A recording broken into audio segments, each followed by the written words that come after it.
Welcome to Marketing Demystified, the podcast that connects the dots for business leaders to drive revenue through effective marketing strategy. We chat with marketing experts on different topics that will help you ramp up your revenue. We stream live on LinkedIn, Twitter, and YouTube, and you can listen to us on your favorite podcast platforms. Marketing Demystified, the podcast, is presented to you by GrowGetter, your partner in growth marketing. And here's today's episode.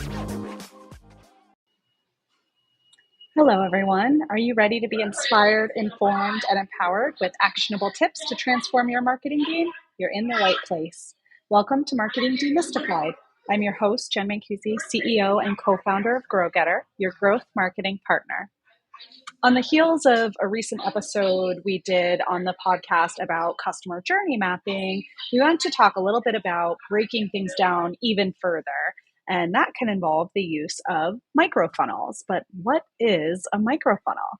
To discuss that topic, today I'm joined by Amanda Groves, VP of Product Marketing at Enable, a rebate management software company. She's a two-time top 100 product marketing leader, mom of two, and ultramarathoner. Welcome, Amanda. Hi, everybody. Thank you so much for having me. I'm really excited to be here today. Great to meet you, Jen. And yeah, excited to talk about microfunnels. Me too. There's so many other questions I have for you beyond microfunnels, ultramarathon, all types of great stuff. But maybe we'll focus the topic today, which it sounds like is what we want to do with our funnels. Sure. So happy to yeah, all of the above. All of the above. All right, we're going to get to everything today. So let's break it down a little. High level, what is a microfunnel and why does it matter?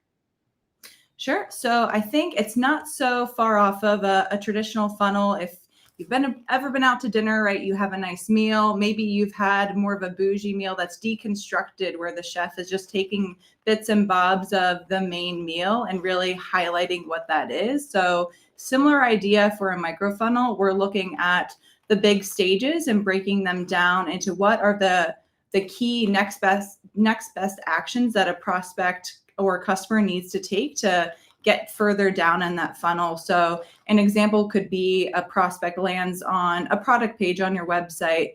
What are the key next best actions that we need to focus on to get them to fill out a form, request a demo, sign up for a trial?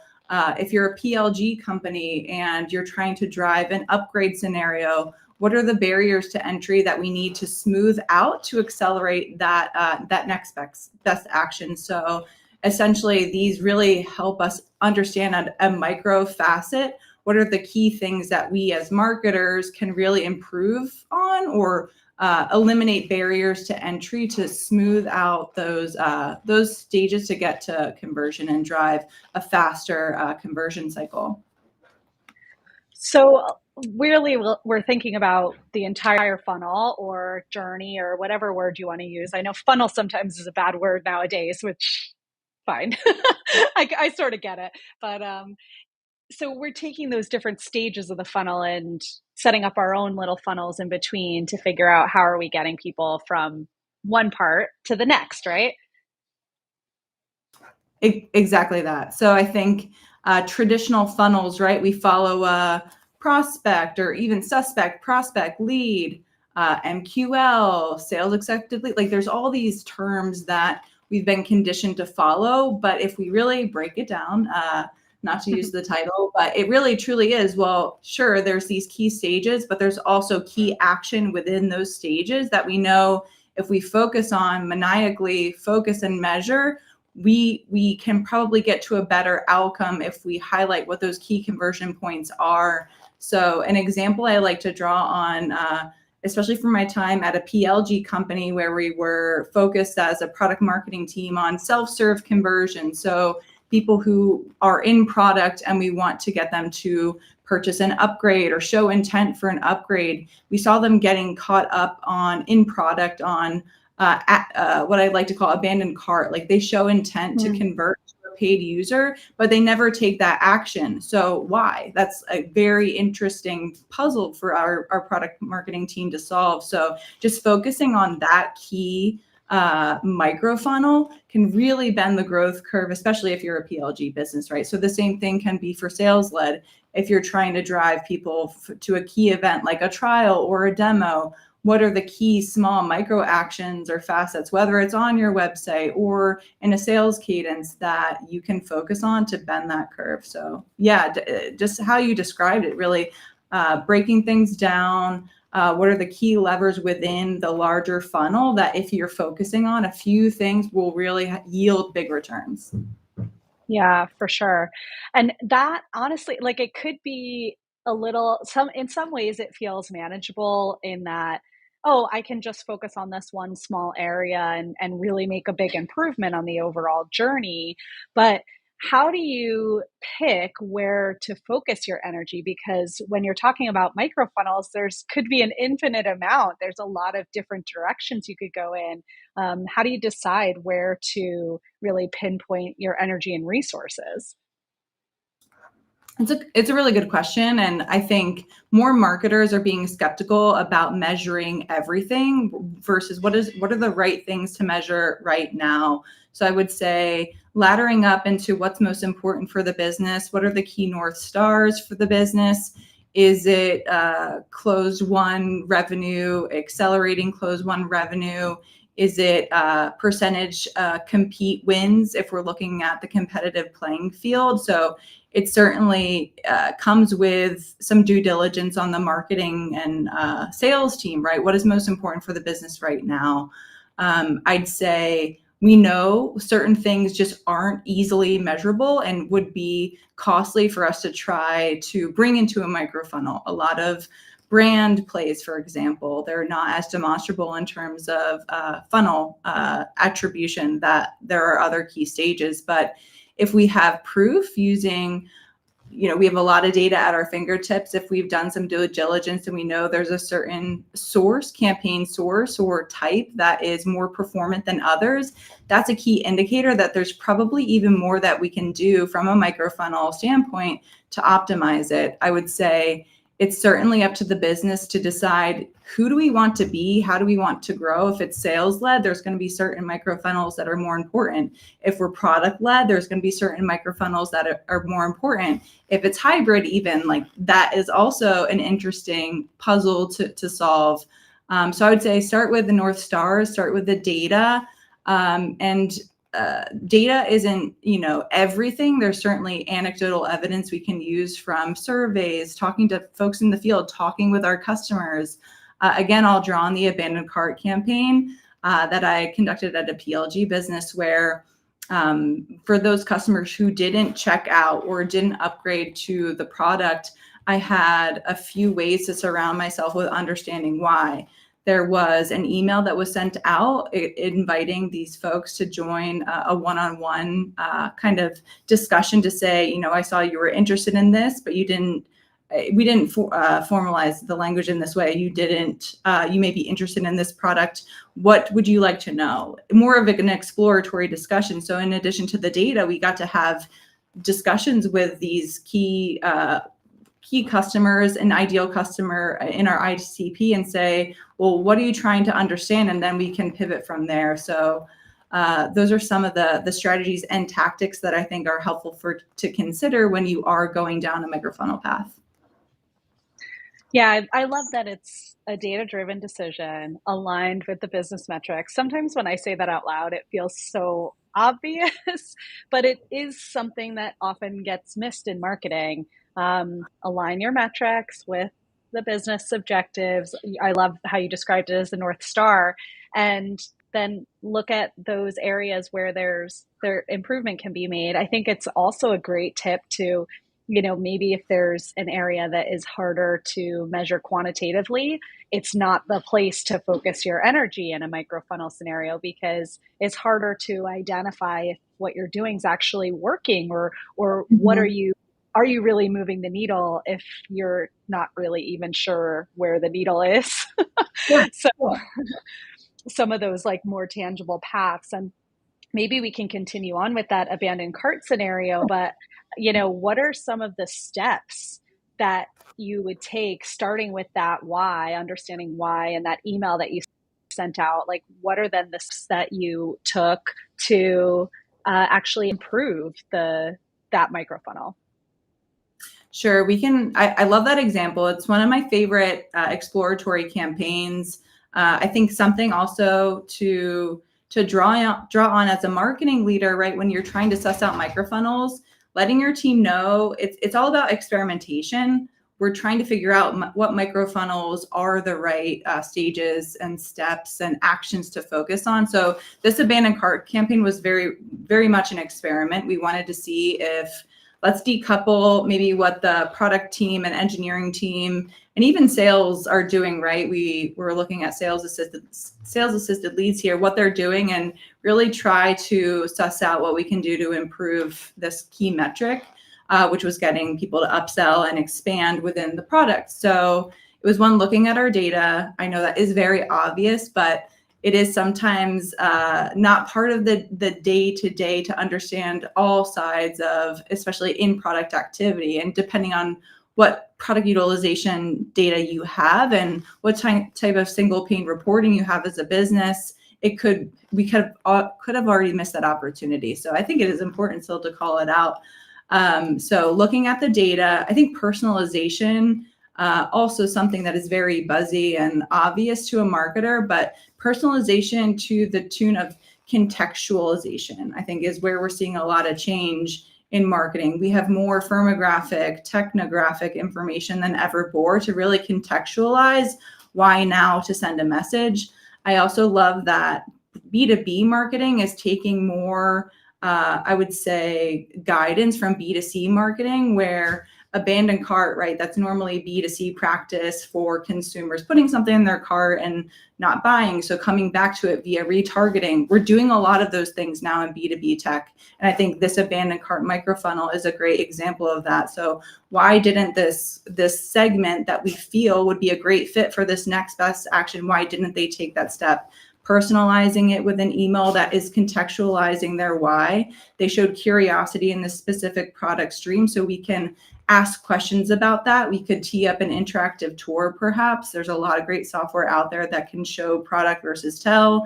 We can have them take that tour and maybe click through so that we can pique their curiosity and drive them to that next best action, which would be either to self-serve and upgrade, or maybe raise their hands to talk to sales because they have more questions. Either way, we've now just introduced 2 additional microfunnels, one that could be self-serve and one that's sales assisted. So you can see the variables at play here, but it's that leading with experimentation, curiosity, and contextualization for the end user that really makes it an exciting opportunity to explore and invest in from a product marketing perspective. Yeah, absolutely. I mean, it sounds like, even as you were just describing, this sort of unlocking of more microfunnels, like we're digging into this one. Now we see new opportunities because we've identified maybe paths that weren't available to the customer before, or something like that we want to create. And correct me if I'm wrong. So this is sitting within the product marketing department, at least in the examples you're sharing. This one, yes, but I would say in the spirit of this campaign, it was very much a collaboration with the growth team at the time. So, and that's also, I think, as we look at more modern marketing teams, there is a lot of overlap between growth and product marketing, depending on what stages we're looking to influence. So, but yes, mainly product marketing on this one. Our team at that time were really focused on self-serve revenue conversion. So how are we driving those next best actions for folks who have raised their hand in product, but they haven't upgraded their account, or they haven't done the key conversion steps that we know will unlock more value. So our team was just really focused on understanding how to move the needle on that. Yeah. Well, and that was going to be kind of what I was asking about, is that collaboration more broadly beyond wherever that's sitting. Because I can imagine, having this sort of micro funnel approach and curiosity, as you described it, like unlocks a lot of opportunity to collaborate with other teams. And, there could be product, content marketing, and demand gen teams that are looking at different micro funnels, but that need to then bring in product and sales and customer teams or other parts of marketing is so important. And so, I guess with that more niche focus in certain areas, how do you bring other people on board?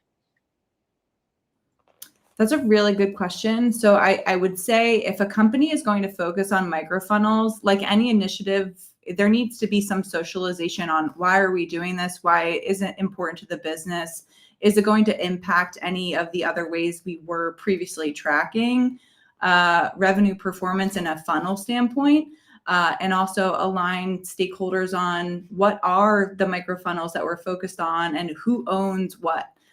We want to make sure we're really clear and guardrailing if the customer journey is mapped in a way that we all agree on. So the microfunnel has to be an overlay of that customer journey. And that conversation in of itself, I think, unearths a lot of good discussion between stakeholders.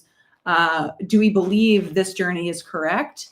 Does that change whether they're a direct acquisition or indirect? What I mean by indirect is maybe they're coming through via partnerships versus direct sales. So it's a good topic of conversation to say, what is the funnel that we're focusing on? Number one, break it down into then microfunnel stages, owners, and then commit to a regular cadence of coming together to talk about, hey, I had this hypothesis on a key funnel stage in this microfunnel set. These are the things I'm going to try to move the needle on. Let's come back in a month, 2 months, whatever the time frame is that we need to action next steps, collect some data and show some findings, and then rally around what happened. If we did see an uptick in performance, that's great. If not, do we need to have another sprint, if you will, on some alternative campaign tests to see if we can move the needle? Or is this a microfunnel that maybe isn't worth continuing to explore? But I think it's all about aligning stakeholders on what the microfunnel is, putting owners in place. Traditional funnel stages, I think, still make sense, at least for a marketing leadership team to think about. Content brand, top of funnel, maybe growth DG is mid funnel top, and then product marketing more downstream into land and expand. And then in wrapping, those stages with sales is obviously more pre-sales, customer success funnel stages, post-sales, and continue to talk about what's working, where you have a hypothesis and what you're going to do to test that out in the market. Yeah, for sure. So, this approach is not something, well, I shouldn't say that. There's nothing you can't do on your own. If you're a marketer out there and you feel like you don't have, the company rallying behind your approach, you could still, make waves on this stuff. But it really is most effective when it's coming from everyone's kind of in agreement that this is the approach we want to take. And these are the micro funnels within the agreed upon customer journey that we want to focus on. And, I've said this before, maybe go back to that last customer journey episode, guys, if you haven't heard it, but a customer journey map, if you don't have one for your business, is such a great way to align teams around the customer and what the customer goals are. And so if that is then the starting point for this micro funnel approach where everyone is aligned to, yes, we agree first and foremost that this is the journey, the ideal journey for prospects and customers. And then now we know these are maybe some of the areas where the conversion isn't as high as we want it to be, or we want to remove some friction at this part of the journey. Then now we have a microfunnel strategy in place to address those needs. I think that's absolutely, going back to the customer journey is step one, especially depending on when people join the organization, right? A customer journey map. How long, right? How long should they be in place before you audit, refresh, and make sure we're aligned as a leadership team on what that journey map is? And I think there are certainly variables to consider as well. If depending on the journey of different source types, right? Partnership journey could be quite different. If there's network effects in a business, that could be quite different. So yeah, I'm definitely behind reassessing, assessing, evolving the customer journey map and making sure that foundation is set before doing this microfunnel activity. It's a great first step. For sure, for sure. And using that as a place to make sure that you have alignment. It's an easy thing to rally around once you get everybody sort of looking from the outside in instead of from the inside out, which can be tough to do. I want to go back to the steps that you brought up about personalization and contextualization. Can you talk a little bit about the difference between the two? Yeah, so I would think about personalization more as some of the key attributes that we know about an account or a contact. I'll use both, right? I think depending on if you're ABM centric, you're going to be doing your surround strategy around a company versus contact level personalization. So again, those are more the attributes that we know from technographics, firmographic information, and we can personalize the experience in that way. What does the business care about? What does the contact or individual care about? And then I think about contextualization more on the event data that we know about them. And event data to me is more in product marketing. We're more downstream in their funnel activities. So have they exhibited certain traits in product that would lead me to believe they're a good candidate for another product? Or are they maybe showing not as much utilization from the event data that we have? So I need to work on a campaign strategy to get them more engaged. I think I break it down between event being more of the contextualization of the next best actions we want to drive, and then personalization, yeah, being that technographic, firmographic information, then joining the two to have this holistic picture of who are they, what do they care about, and what are they trying to achieve in their day-to-day.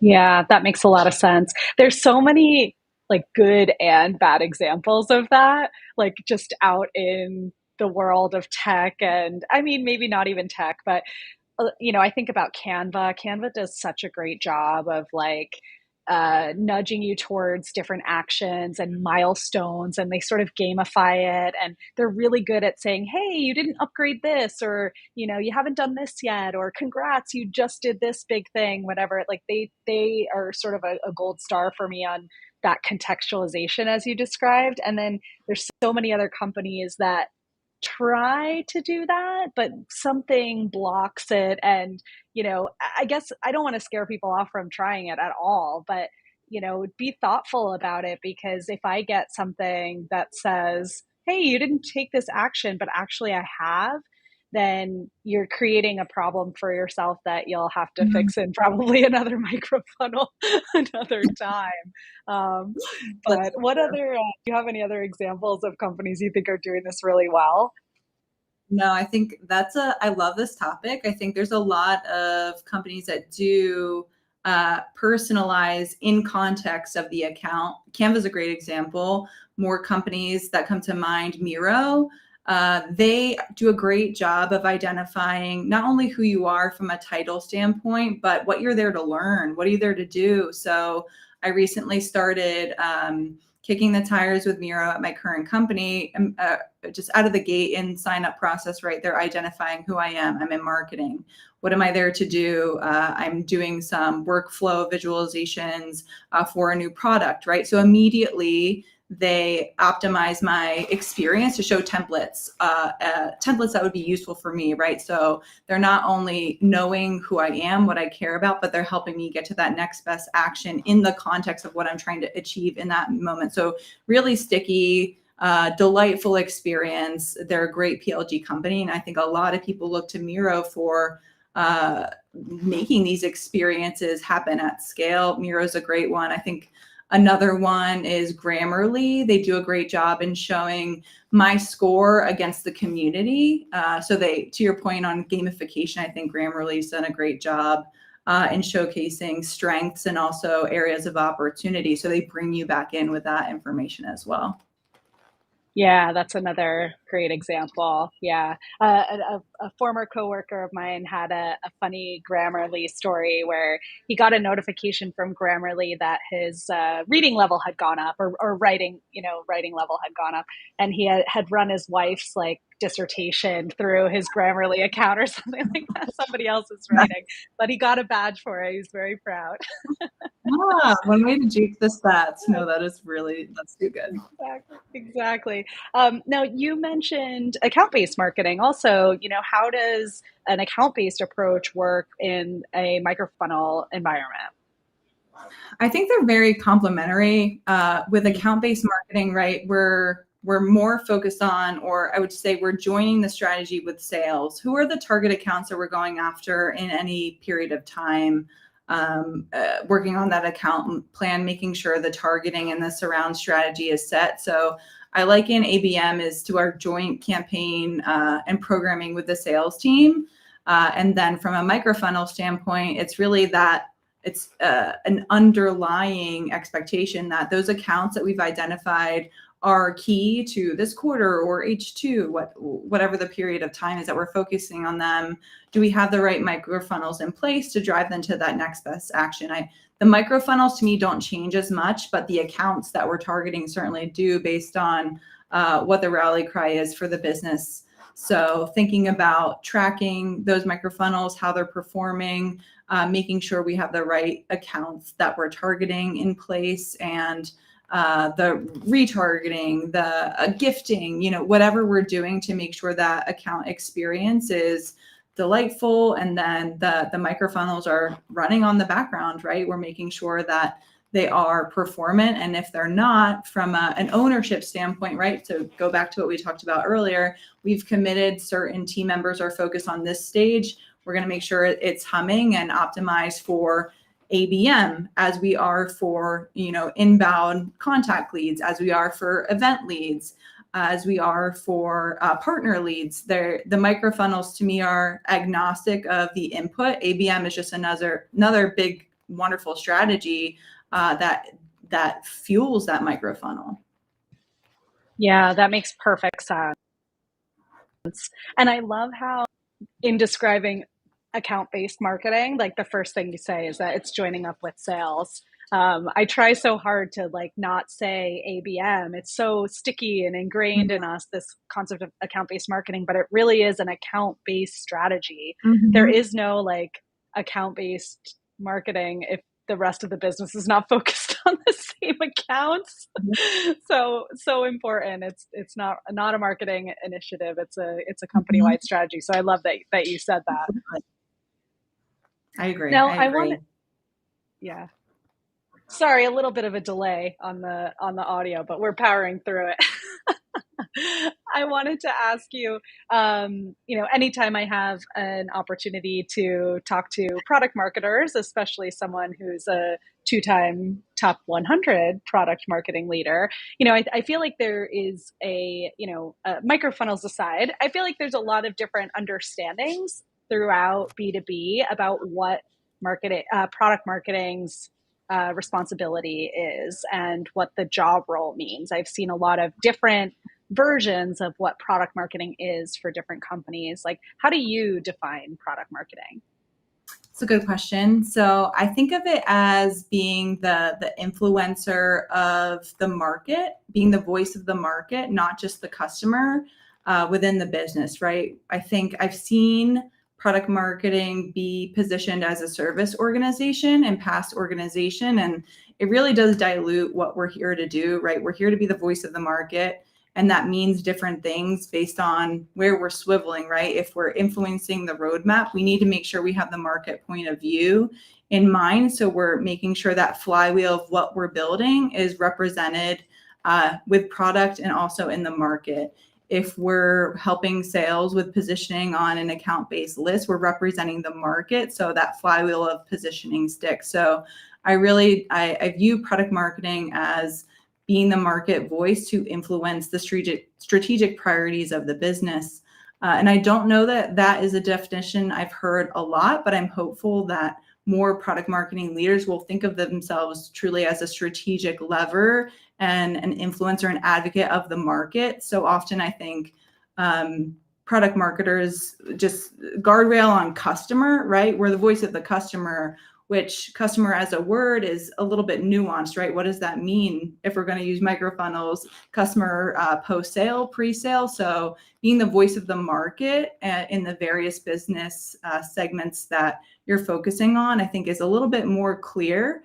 We all know what the market is. Product marketing, market is, part of the title. So being that voice of the market, having conviction in the market point of view, up levels product marketing to be a strategic lever versus, for lack of a better word, a kitchen sink, which if you're product marketing as a service, you're an order taker. And you're not really focused on the market that you're building a product to serve. So long-winded way of saying, I think we're a big influencer in the business and we're serving the market, and we have to know the market to do that well. Yeah. Oh my gosh. I'm so glad I asked that. That is the best definition I think I've heard. But you really are. I love that, the voice of the market and sort of the liaison between the market and all of the different departments within your organization, which is so critically important and not, service based as you described. So thank you so much for that definition. My last question for you is, when is your next ultra marathon? Oh, that's a good segue. So over the weekend, prepping for back to school for all my kids' extracurriculars. And I was like, what do I have on the race deck? So there's a good 50K out here, New River Gorge out in West Virginia. I'm Pittsburgh based. So doing that in early December. So looking forward to running the trails in West Virginia. And beyond that, we don't know. We're balancing all the kids' stuff along with my running when we can at this point. Wow. Well, 50K is not nothing. That's a huge race. So congratulations. Thank you. Yeah. It's, working in tech, right? We've got to decompress. So being out in nature, digital decompression is very therapeutic. So I recommend it for all the people that want to up their level of running obsession into the stratospheric camp. Amazing. Well, thank you so much for all of your tips and your expertise, for sharing that with us today. I really appreciate this conversation. Thank you so much, Jen. Appreciate the opportunity to join, chat about funnels, microfunnels, and everything in between. It's been lovely. Amazing. Well, thanks everyone for listening in today. We'll be back